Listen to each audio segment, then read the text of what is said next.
1절에서 9절입니다. 마태복음 15장 7절에서 9절을 말씀 보겠습니다. 외식하는 자들아, 이사야가 너희에게 관하여 잘 예언하였도다.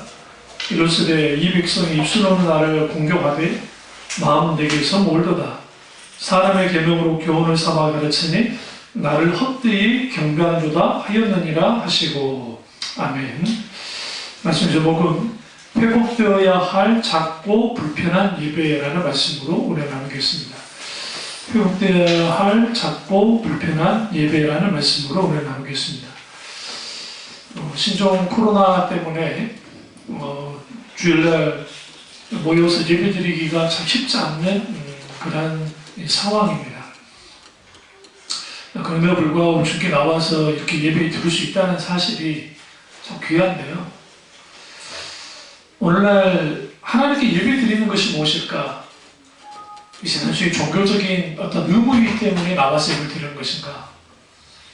아니면 어떠한 이것은 결국 교리라든지 기타 등등 종교심이라든지 여러 가지 때문에 나와서 이제 예배를 드리는 것인가? 사실 예배의 무게는 우리가 생각하는 것만큼보다 큽니다. 왜냐하면 인간의 존재의 목적은 하나님께 예배드리기 위해서 창조됐기 때문에 그렇습니다. 나의 백성을 내가 지었나니 나를 어떻게 하기? 찬송하게 혹은 영광을 돌리게 하기 위함이다 라는 말씀하신 것처럼 인간은 두 가지 목적을 가지고 사는데, 하나는 하나님이 나를 창조하신 목적을 가지고 살고, 내가 하나님을 믿는 목적이 하나님을 영광을 얻게 하는 것이어야 되고, 또 내가 살아가는 것 또한 하나님을 영화롭게 하는 것이어야 됩니다. 그것에 가장 큰 정점이 있는 것이 예배입니다. 그 예배가 어떤 예배냐, 내가 드린 예배가 어떤 예배냐에 따라서 모든 것이 달라집니다. 자꾸 오늘날 예배가 자꾸 화려해지고 형식적이 되는 이유가 뭘까요? 여러 가지 이유가 있겠지만 예배 가운데 하나님의 임재를 경험하지 못하기 때문에 그렇습니다. 그러다 보니까 수많은 프로그램이 혹은 인간적인 요소들이 교회 안에 들어오는 겁니다. 로마 카톨릭 교회가 타락했을 때 가장 먼저 일어난 현상이 하나님의 임재가 거둬졌습니다.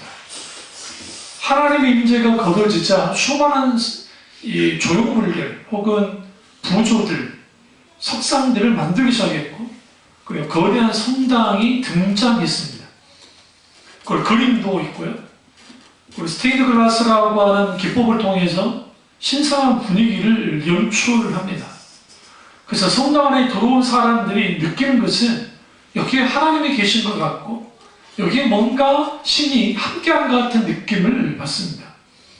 적당한 조도를 조정을 해서 너무 밝지도 그렇다고 너무 어둡지도 않는, 때로는 자연광이 낮에는 들어올 수 있도록 만들어져서 거기에서 있게 되어지는 수많은 어떠한 감정적인 작용들이 일어나고, 때로는 장엄한 미사를 드리기 위해서 파이프 오르간이 사용되어지고, 그리고 미세게 목소리를 낼 수 있는 소년들이 찬양대에 서고, 때로 또 그 외에도 대규모의 찬양대가 나서서 종교심을 불러일으킬 만큼의 분위기를 연출합니다. 그러다 보면 거기에서 신이 있는 것 같고 또 하나님을 느끼는 것 같은데, 문제는 뭐냐면 1대1로 인격적인 하나님을 경험하지 못하는 것을 보게 되었습니다. 많은 교육주의자들이 하나님이 역사하지 않는 이유 중에 하나는 인간이 모든 것을 하려 하기 때문에 그렇습니다. 그러니까 맥더이먼이 모든 악기와 모든 찬양을 내려놓고 내가 기타 하나 가지고 나아갑니다라는 찬양이 있어요. 모든 악기와 화려한 모든 어떤 그런 것들 다, 조명도 다 꺼놓고 내가 주님 앞에 나와서 내가 마음의 예배를 드린다고요. 우리 찬양은 이제 마음의 예배라고 얘기했는데 그 마음의 예배를 드리겠다고 나옵니다. 결국 하나님이 원하는 것은 화려한 악기나 수많은 사람들이 모여서 장엄한 분위기를 연출하는 것이 아니고, 살아서 역사하시는 하나님이 이 자리에 임하시고 임하신 하나님에 대한 반응으로서 우리가 하나님께 경배하고 찬양하고 감격하고 영광을 드리는 일들이 일어나야 됩니다. 크고 화려한 예배는 있는데 성령으로 드리는 예배, 마음으로 드리는 예배가 사라지고 있습니다. 분명히 하나님께 드리는 예배인데 인간을 위한 예배로 전락하고 있는 것을 보게 되었습니다. 그러다 보니까 하나님 중심적인 예배가 아니고 인간 중심적인 예배가 되고, 그러다 보니 예배는 더 크고 화려해져야 되고, 그리고 설교하는 목사님은 좀 더 언변이 좋아서 웃기고 울리고 할 수 있는 만담가 이상의 마치 감정을 아주 끌어올릴 수 있는 그러한 설교가 먹히는 세상이 됐습니다. 문제는 정작 예배의 주인이신 하나님이 배제된 예배가 되고 있다는 겁니다. 분명히 하나님을 노래하고 있고 분명히 하나님에 대한 설교를 하고 있지만 정작 초점이 하나님이 아니고 사람에게 초점을 맞춘 경우가 많다는 겁니다. 이것을 한마디로 뭐라고 하느냐? 이것을 예배의 타락이라고 합니다. 명심하십시오. 예배의 타락은 신자의 타락과 연결이 되고 예배의 타락은 교회의 타락과 연결이 됩니다. 중세 로마 카톨릭의 근본적인 타락은 예배에 있었습니다. 그래서 종교개혁자들이 가장 먼저 들고 일어나는 게 예배였어요. 예배를 개혁한 거예요. 교황이 준 설교 가지고 교황이나 영향권에 있는 카톨릭에 있는 수많은 성당들이 똑같은 설교를 하는 거죠. 그 자체는 문제 삼고 싶지는 않습니다. 문제가 뭐냐면 그것은 매우 비복음적이고 또 정치적이고 그러한 소위 말하는 생명이 없는 말씀이 선포되었고, 심지어는 라틴어 미사를 드리는데 미사를 집전하는 신부도 이게 무슨 말인지도 모르고 하는 거야. 심지어는 라틴어로 설교를 하는데 라틴어 저도 읽을 줄 알아요. 여러분 다 읽을 수 있어요. 그냥 발음대로 읽으면 돼요. 그냥 읽으면 돼요. 그렇게 어렵지 않아요. 읽는 것은. 그런데 읽고 내려가요. 근데 설교하는 신부도 이게 뭔 말인지 모르고 듣고 있는 사람들도 뭔 말인지 몰라요. 가만히 있는 거예요. 당연히 카톨릭 미사에서 설교는 아주 짧겠죠. 그래서 어느 성당이나 설교가 아주 짧아요. 가보세요. 일어나는 의식이 다 주로 차지하지 설교는 그렇게 짧습니다. 이것을 통해서 뭐가 하느냐? 하나님의 말씀이 약화되기 시작했어요. 그리고 의식과 형식이 이제는 모든 것을 주장하기 시작했어요. 한국교회는 어땠느냐? 제가 신학생 때에 제가 섬겼던 교회가 있었는데 그 섬겼던 교회에 이 헌금기도 있잖아요. 헌금기도가 15분에서 20분 정도 걸렸어요. 이거 안 되시죠? 그러니까 예배가 1시간 한 10분에서 20분에 끝났는데 주로 이제 헌금 시간이 한 15분에서 20분 걸려요. 왜 그러느냐? 교인수가 많아서가 아니에요. 100명이 좀 넘는 교회에서 사역을 했는데 인천에 사역할 때요. 근데 거기에 일일이 이름을 불러주는 거예요. 노 집사님 무슨 감사헌금 드렸습니다. 11조 누구 주일헌금 누구 그 다음에 이제 감사헌금 일일이 어떤 감사하고 있습니다. 갑자기 목사님이 막 연기 돌려줘요. 은사주의자니까. 하나님께서 이 놀라운 사업 가운데 하나님 역사하게 주심을 축원합니다. 하면서 막 이게 설교보다 길어요. 길다는 건 좀 과한 거지만 그러면 교인들이요 얼마나 잘하는지 몰라요. 농담을 할 때 동기 목사님이 익산에서 목회하는 목사님이 계시는데 이제 우스갯소리로 한국교회 성도들은 그냥 헌금하게 하면 안 되고 일일이 불러줘야 또 주보에다 올려줘야 더 열심히 한다고. 일단 주보에다 올리면 직분자들은 부담을 가져요. 그러잖아요. 부담을 갖고 그 다음에 헌금을 잘하는 사람은 계급장이 다 심지어 이름까지 불러주고 축복을 해줘. 마지막에 또 하나님의 기도 이제 마지막 다 불러준 다음에 또 기도를 해요. 하나님 복 주시고 하나님이 문제를 해결해 주시고 하나님 어떻게 역사해 주시고 하나님이 주시옵소서. 왜 그렇게 할까요? 헌금을 더 잘한다고 만들고. 그러니까 예배에 있어서 그럼 왜 헌금을 해야 되느냐? 우리 헌이가 그랬잖아요. 하나님께 헌금하는데 목사님이 직접 하늘로 올라가냐는 거지. 갖고 이거 어떻게 가지고 올라가냐. 나 그런 생각 해본 적이 한 번도 없었거든요. 어릴 때. 그러잖아요. 하나님께서 예배 가운데 헌금이 있는 것은 우리가 구약에 낸 제물을 가지고 나왔잖아요. 제사드리려면. 근데 예수님이 단번에 제사를 드리고 이게 모든 것이 이제 뭐 있어요? 완성이 됐어요. 그래서 구약에도 헌물과 그리고 성전세 기본적으로 그리고 이제 제물을 드린 게 있었는데 뭐가 남은 거냐면 이제 그걸 대신해서 연보라는 게 남은 겁니다. 그러니까 헌금을 연보라고 했어요. 이 연보라는 것은 우리의 가치 있는 것을 하나님께 드리는 거예요.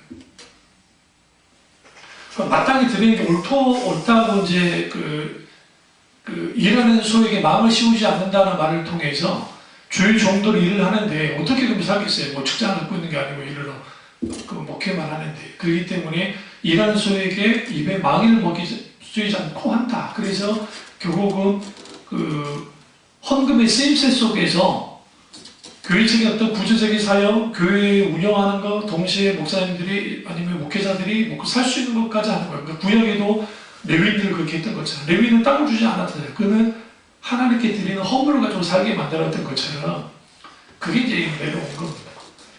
또 문제는 뭐냐면 헌금을 왜 그러면 이렇게 했느냐? 공덕신앙을 가르치는 거예요. 소위 신분들을 거둔다고 하는데 그 자체는 무조건 나쁜 건 아닙니다. 신분들을 거둔다는 거. 근데 문제는 뭐냐면 내가 이렇게 신분을 통해서 하나님께 얻을 수 있다고 하는 일종의 계약관계를 성립시키는 거예요.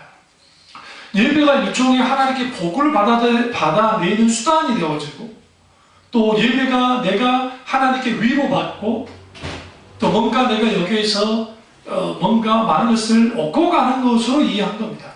물론 하나님 은혜가 가득한 예배 속에서 위로도 있고 가득한 은혜가 가득한 곳에서 하나님 함께 하심에 놀라운 어떤 만지심들이 있지만 예배는 사실상 그게 목적이 아니에요. 예배의 진정한 목적은 가치 있는 것을 하나님께 올려드리는 것, 있는 그대로의 하나님께 영광을 올려드리는 것, 그것이 예배예요. 이게 기계적으로 되어지면 이게 이제 이슬람 교도가 되는 거예요. 이슬람 교도들은 기계적으로 해요. 실제로 자기들이 기도를 하는데도 그 기도는 그냥 기도문 가지고 하는 걸 뿐이에요. 내 전 인격으로 하나님께 영광을 드려야 됩니다. 예배는 작은 거야, 사실. 어떻게 작은 거냐면, 그러니까 여기 수만 명이 모였다 할지라도 예배는 결국 1대1로 하나님과 대면하는 거야. 무슨 말인지 아시죠? 하나님과 1대1로 대면하게 나와야 돼.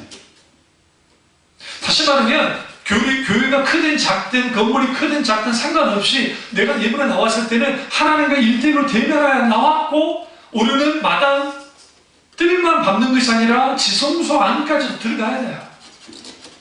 구약의 선지자들 그러잖아요. 너희는 마당 뜰만 밟고 지나간다. 이거 선지자들이 하는 말이에요. 구약에서. 깊이 나오라는 거예요. 주님의 성소로.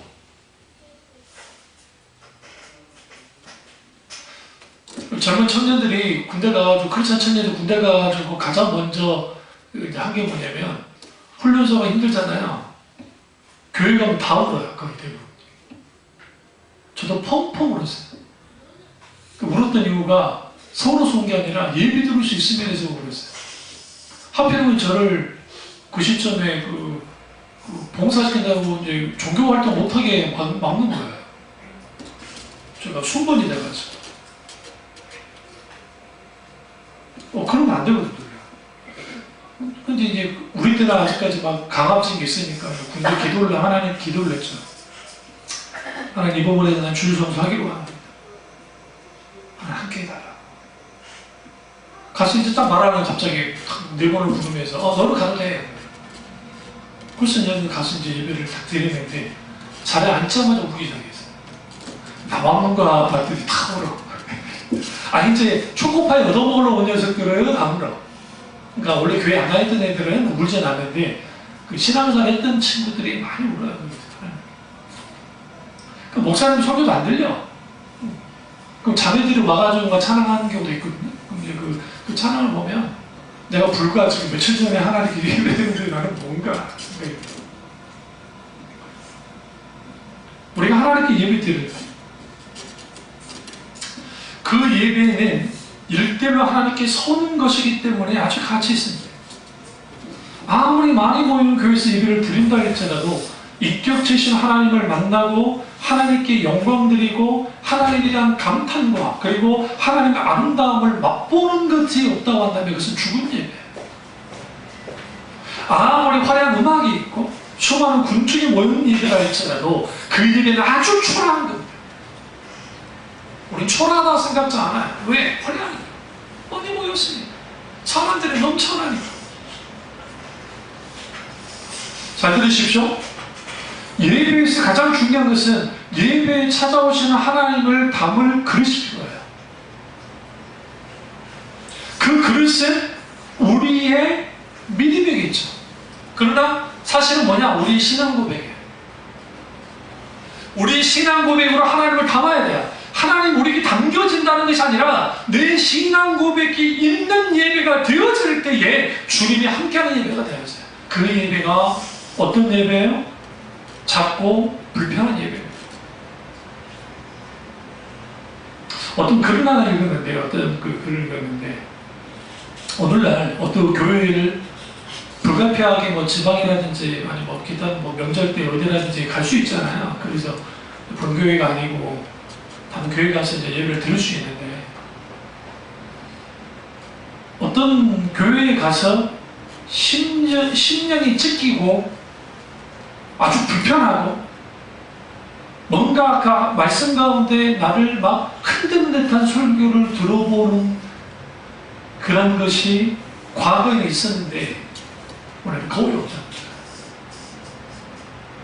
설교가 부담스러워. 스칸달리 주마이 하려고 걸러 넘어진다는 뜻입니다. 예수님의 말씀에는 걸러 넘어지는 요소가 있었어요. 이거는 예수님뿐만 아니라 선지자, 예수님, 사도 다 스칸달리 조마이가 있었어요. 걸러 넘어지는 요소가.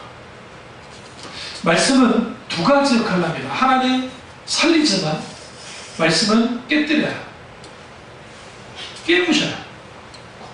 그 심령에 깨부셔져야 돼요. 그런데 오늘날 예배는 아주 편하고 그 예배는 아주 감동적이고, 감동이 잘못됐다는 게 아닙니다. 그리고 뭔가 진짜 괜찮은 것 같은데 심령을 울리는 일이 별로 없는 거예요. 왜 심령을 울리지 못할까? 주로 대부분이 감정을 끌어올리는 심령 울리는 게 있을지 모르지만 말씀 그 자체로서의 울림이에요.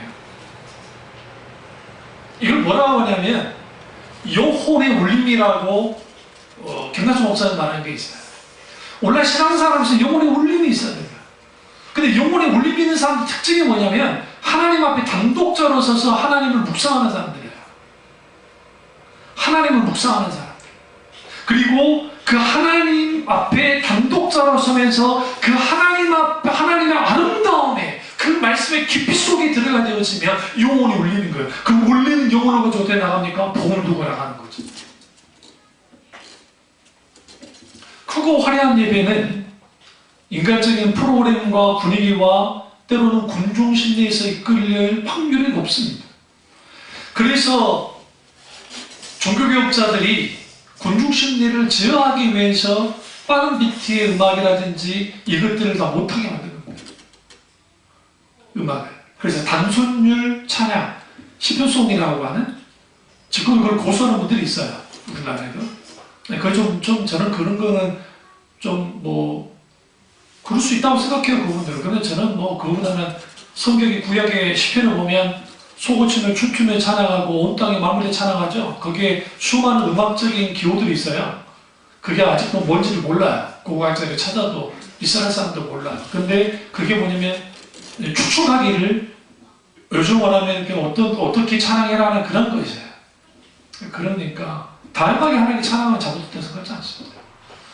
근데 이제 그런 찬양을 하는데 그 찬양 속에서 하나님의 찬양가 나와요. 근데 그 찬양할 때에 그 문제가 있는 거예요. 어떤 문제가 있냐면 사람마다 음악에 대한 자기만의 감수성이 있어요. 그래서 그 특징들이 있다고요. 그래서 그 자기가 원하는 템포의 어떤 곡이라든지 가사가 있으면 거기에 이끌려요. 자연스럽게. 그래서 그런 찬양 나오면 잘 불러. 그러다 그러지 않는 찬양 나오면 덜하죠. 찬송가 같은 경우는 거의 비슷하잖아요. 너 시험을 당해 범죄치 말고 사무합창으로 되어 있기 때문에 막 그렇게 막 그러지 않아요. 그러니까 이제 찬양이 그러니까 찬송가는 나쁜 게 아니죠. 아주 쾌한 거죠. 근데 이제 문제는 뭐냐면 우리가 늘 종달새가 그냥 쥐저기듯이 아무 생각 없이 그냥 부르는 거야. 왜? 평생을 불렀으니까. 똑같은 찬양을. 여러분 우리 지금 새 찬양에 막 600 몇 가지 있지만 우리 솔직히 찬양 다 하지 못해요. 다 안 부르기 때문에. 다 불러요? 그래서 과거 제가 전도사 시절에 지금 21세기 찬양 나오기 전에 찬양 배우기 운동들이 있었다고요. 그래서 제발 좀 교회에서 다른 찬양 많은데 찬송가 안에 그거 좀 부르자. 근데 대부분 부르던 찬양 부르고 또 부르던 찬양 불러요. 왜? 일단 어른들이 배우는 걸 힘들어요. 새 찬양하고 싫어해. 익숙한 거 좋아해. 그러니까 그런 찬양만 부르는 거야. 그러다 보니까 영혼이 없잖아. 그래서 만들 수밖에 없는 게 뭐였냐면 분위기를 띄우는 것을 가는 수밖에 없는 거예요. 그래서 주로 템포를 빨리 하고 그리고 거기에 보험성가들을 집어넣기 시작하는 거죠. 보험성가를 집어넣으면 하니까. 그래서 이제 금요차라든지 뭐 그럴 때 부흥회 때 보면 메들리 있잖아요. 메들리. 할 수 있다 하시는 나의 능력 주 하나님 참참참 비 흘리신 예수의 사랑 안에서 복음에 짝았다 비늘의 마른 같이 실은 나의 영혼 몰라요? 예수님 찬양 예수님 찬양 예수님 찬양 합시다 아멘 할렐루야. 그러면 우리 권사님 세대 같은 분들이 거기서 같이 불러 같이 그냥 좋아. 광주 형이 그랬다잖아. 광주 형이 교회에 부임해가지고 찬양을 조금씩 이제 경배할 찬양을 조금씩 적어야니까 반기를 드는 거야. 누가 반기를 드느냐? 어른들이. 목사님 모르겠어. 우리가 어떻게 그런 거 부른다요? 안 불러요. 아, 왜 그래요? 그러니까 밀어붙였대. 찬양 한 곡씩. 찬송하고 한 곡씩. 그러면 그때는 안 부른대. 모르니까. 우리 권사님 대단하신 거지. 어느 교회에서 이제 하니까 다 따라 부르시는데 모르니까. 이 사람 얼마 전에 내려갔을 때 오늘 아프시면 내려갔을 때 작년에 이야기를 해보니까 난 그래도 해보라. 계속. 근데 놀라운 게 뭐냐면 갈수록 찬양을 따라하기 시작하는 거예요. 따라하는 거지. 왜 그걸 가르치는 줄 아세요? 찬양의 곡조와 그 다음에 가사를 마음을 담고 찬양을 하잖아요. 그러면 거기에서 뭘 하냐면 하나님과 접촉점이 생겨요. 찬양으로 나오지 않는 사람들이 하나님을 경험한다는 것을 왜 불러야 돼요? 솔직히 말씀드려요. 그만큼 찬양이 중요해요. 얼마나 중요했으면 찬불가가 나왔겠어요. 불교에 불가가 없어요. 찬불가가 어디 있어요? 불교에서 찬양한 거야. 기독교 따라가지고. 이게 이제 그렇게 생긴 거예요. 그러면 오늘날의 찬양은 아주 화려해졌죠.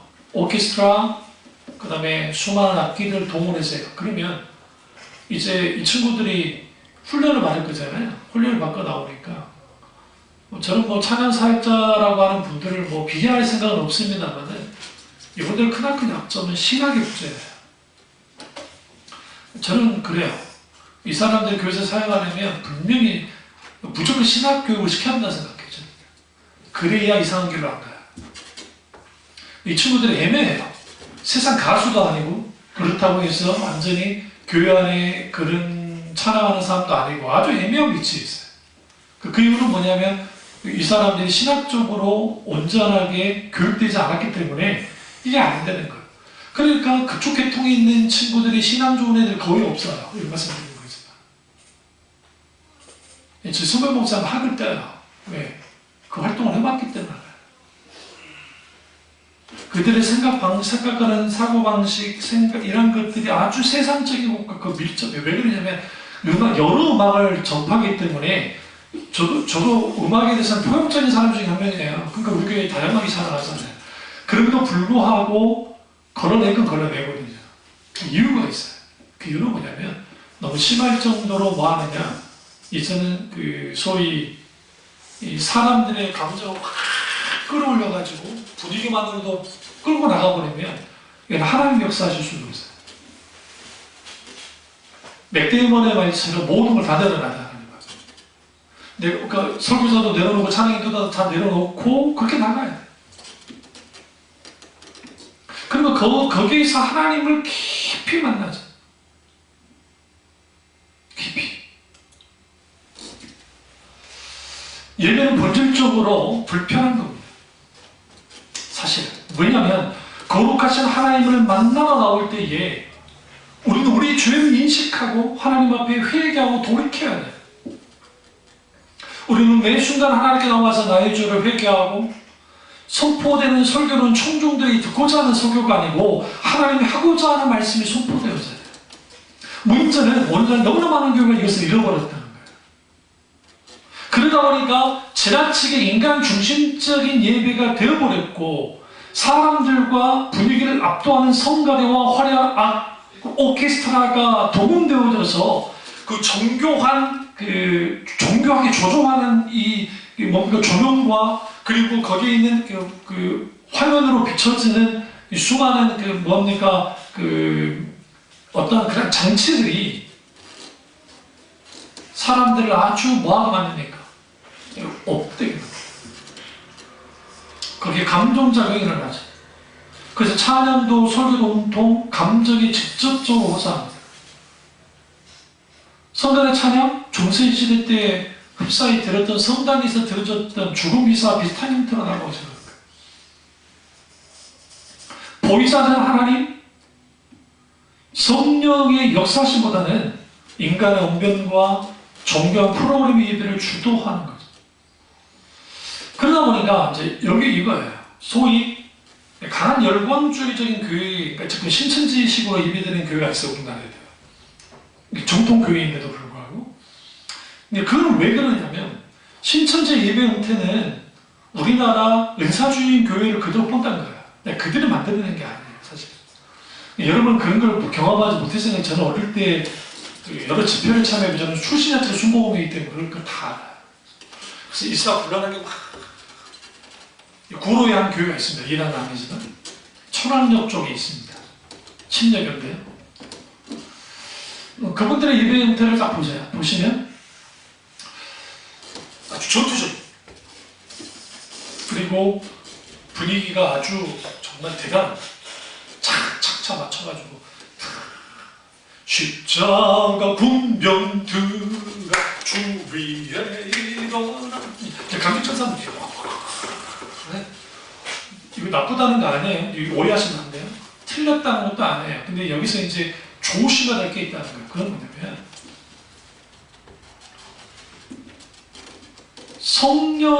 성령께서 아버지의 마음을 부으셔서 성령이 우리를 터치하셔서 때로 내가 두 손을 들고 우리 어머니가 냈던 말 중에 팔 아프실 때 내가 하나님께 두 손 들고 찬양하고 싶은데 아파서 못해 내가 하나님 앞에 울면서 기도하는데도 이 병이 안 낫는다. 그러다 후에 이게 나으셨거든요. 요즘 내가 두 손 들고 하나님께 찬양하는 게 얼마나 감사한지 모르겠다. 우리가 두 손을 들고 하나님께 찬양하고 하나님 그분만을 바라보면서 예배드리는 거 아주 귀하죠. 그럼 그런 소위 강력한 결속을 통한 예배 형태 그리고 얼마나 아멘을 잘해주는지 부러울 때가 있어요. 얼마나 아멘을 잘해주는지 우리 교회는 여러분 다 생각해보세요. 양심껏. 내가 1년 동안 아멘을 몇 번 했나? 10손가락 안에 들어가세요. 우리 교회는 너무 아멘 안 해서 난리고, 우리 지하에서 목회할 때 여자 목사님이 잠깐 아들려 봤다가 그걸로 그만하잖아요. 저한테 한 건 아니고. 그분들은 오자라게 넓은 것이지. 아니, 목사님 설교 좋은데 왜 아멘들을 안 해요? 그러고 가셨다.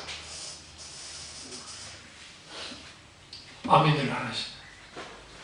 아멘은요, 설교 좋을 때 아멘하는 게 아니에요.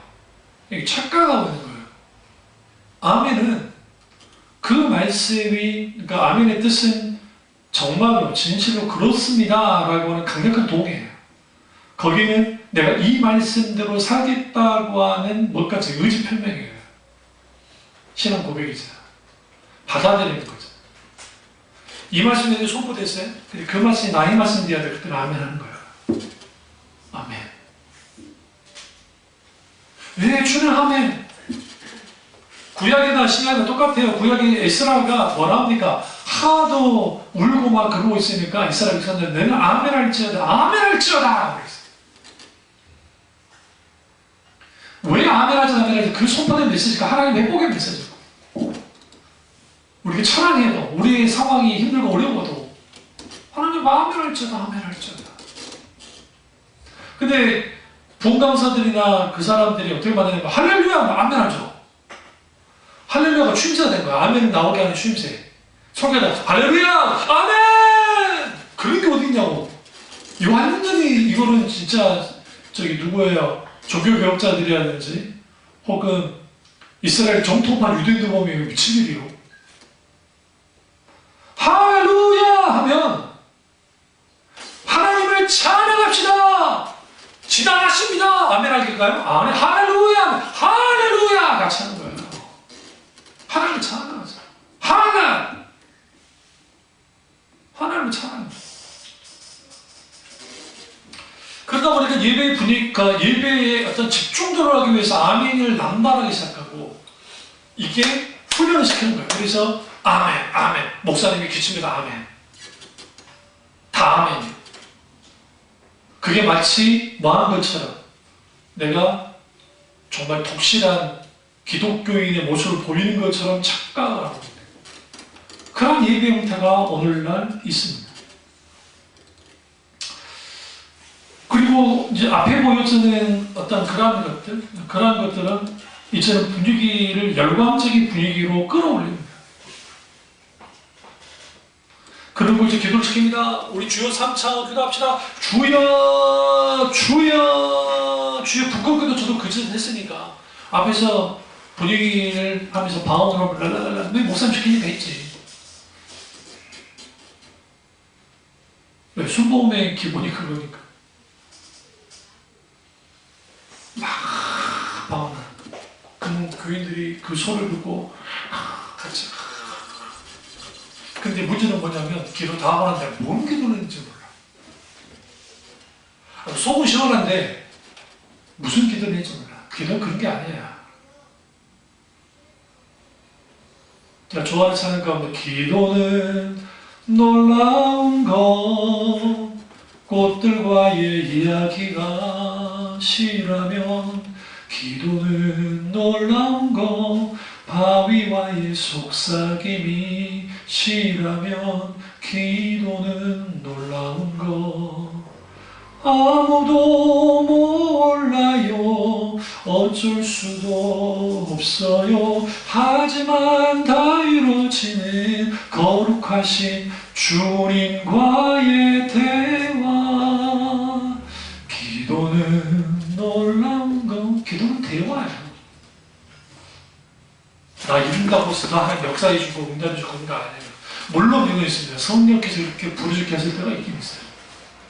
부르지 않습니다. 그래서 예배는 겸손의자가 되고 작아져야 됩니다. 마음을 낮추고 우리 어떻게 해야 돼요?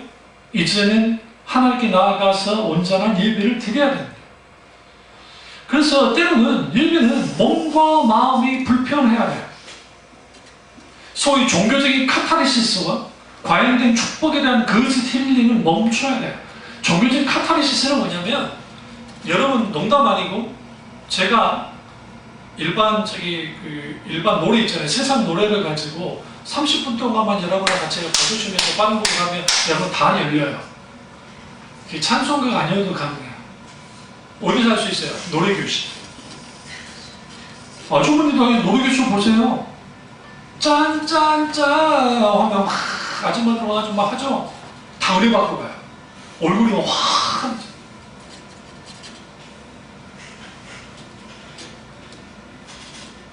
그러니까 그런 기계적인 찬양들, 그리고 거기에서 사는, 물론 그 중에 성령의 역사가 없다는 게 아닙니다. 있을 수 있습니다. 문제가 획일적이에요. 그러다 보니까 찬양은 소위 말하는 두 개가 된 거죠. 하나는 은혜받기 위한 수단이 되고, 또 하나는 예배를 준비하는, 소위 말하는 준비 찬양이 되어버린 거예요. 마음을 여는 수단이 된 거예요. 그게 아니라는 거예요. 찬양 그 자체가 하나님께 경배드립니다. 그러니까 오늘 우리가 아까쯤에 찬양 들어가기 전에 우리 sing, 노래라는 찬양 먼저 배웠잖아요. 배우게 된 이유가 이 템포가 좀 어려워요. 듣는 거하고 부르는 게 좀 달라요. 여러분들 너무 쉽게 알지만 이게 생각보다 어려워요. 그러니까 일단 이제 돈 모인의 실제 영어로 딱 들으면 영어 가사로 아까 제가 보였잖아요. 영어로 딱 할 때는 이게 딱 맞아지니까 괜찮은데 한국어로 딱 이게 번역을 하는 순간 이게 좀 어려워요. 좀 달라요. 좀 그게 있으니까 우리 제이워십 일본 찬양 우리에게 왜 잘 맞냐면 일본은 우리가 오순이 똑같아요. 오순이 똑같기 때문에 우리는 훼손을 안 시켜요. 일본 노래는 오순 자체가 똑같으니까. 근데 중국 사람들, 중국어는 영어하고 오순이 똑같아요. 영어와 오순이 똑같기 때문에 영어를 중국어로 번역하잖아요. 번역하면 그 사람들 더 잘 불러요. 그럴 수밖에 없는데 오순이 똑같으니까. 언어 자체가 그렇기 때문에요. 거기서 오는 게 있어서 이제 미리 좀 감독이 있어서 그 찬양을 귀하게 한번 해보려고 하는 건데요. 우리가 여기서 우리는 뭘 좀 깊이 생각해야 되냐면 하나님께 찬양하는 것은 내 기분 좋자고 하는 게 아니에요. 그러니까 인도하는 사람이 분위기 띄우려고 하면 안 돼요. 조심해야 돼요. 인도하는 사람은 그 자체가 경배자로 나가야 돼요. 찬양자로 나가야 돼요. 앞서 나갈 뿐이에요. 뒤에서 보여야 돼요. 같이 따라나가는 거예요. 같이. 여기서는 그 인도자가 성령께 민감하게 반응하면서 주께 나갈 때 거기로부터 하나님의 놀라운 기름과 임재를. 제가 여러분들 막 멘트 안 남이잖아요. 손을 두고 찬양하세요. 뭐 어떻게 하세요. 마음을 어떻게 먹고 하세요. 대부분이 제가 경배한 찬양을 실질적으로 배우기도 했어요. 교수님께 찾아가가지고 청강했다는 거죠. 근데 이분이 그냥 방법을 가르쳐주고 막 해요. 제가 보면서 뭘 느꼈냐면 그게 오늘 한국교회의 전체적인 방법이에요. 그거는 틀린 것도 아니고 아주 스탠다드한 건데 문제는 뭐냐면 소위 은혜로운 멘트 준비되셨나요? 오늘 하나님 이렇게 하시고 이렇게 할 것 같고 이렇게 할 겁니다. 그러니까 우리는 찬양할 때 전심을 다해서 우리 찬양합시다. 그게 뭐가 잘못된 거예요? 잘못된 거 아니죠. 근데 문제는 뭐냐면 그 멘트 하나 다 가버려요. 사람들. 그러니까 내가 좀 주도하겠다는 거. 이제 당신들 따라와. 아니면 성령 하셔야 돼. 성령. 대개에서 I will sing이라고 영어로 구글에서 딱 치시면 돈모연의 실제 영어 버전이 나와요. 그러면 그걸 딱 들어보세요. 그러면 처음부터 찬양이 나오는 게 아니라 거기에 기도 사역을 해요. 그러니까 성경을 읽고 잠깐 기도를. 근데 그 내용이 이거에 성령께서 오셔서 이제 뭐 다 듣지는 못했지만 근데 거기에 이 성령이 바람같이 이 자리에 하나님 함께가 부리 잡으려는 게 아니에요. 성령 오셔서. 그러면 그 이제 현장의 사람들 보여주기 10년 전의 영상인데 그럼 거기에서 그 다음에 주가 내 곁을 떠나 멀리 있다 느껴질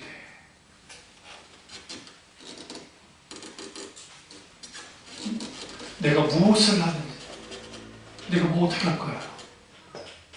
그런 상황 속에서 I will sing, I will praise. 나는 노래하고 나는 찬양한다. 주님이 내 곁을 떠나 멀리 있다 느껴질 때에도 나는 여전히 하나님을 찾는다고 했어요.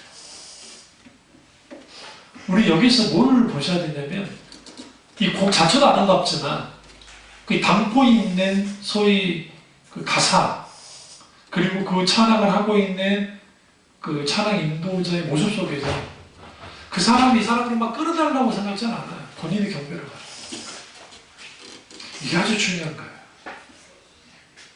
그런 점에서 크고 화려한 예배, 아주 콘서트 하듯이 젊은 청년들 그런 거 좋아하니까 그 분위기를 연출하고 막 하면서 막 거기 막 사람들이 하고 막 합니다.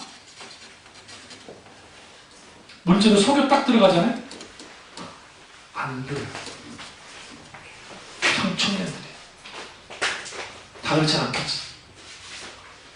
자주 섞인 말을 한 적이 있어요. 그래서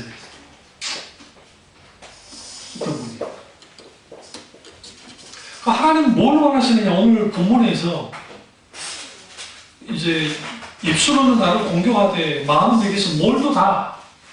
첫 번째로 우리가 자꾸 불편한 얘기를 드려야 되는데 첫 번째는 마음이 하나님과 마음이 가까운 얘기를 드려야 돼요.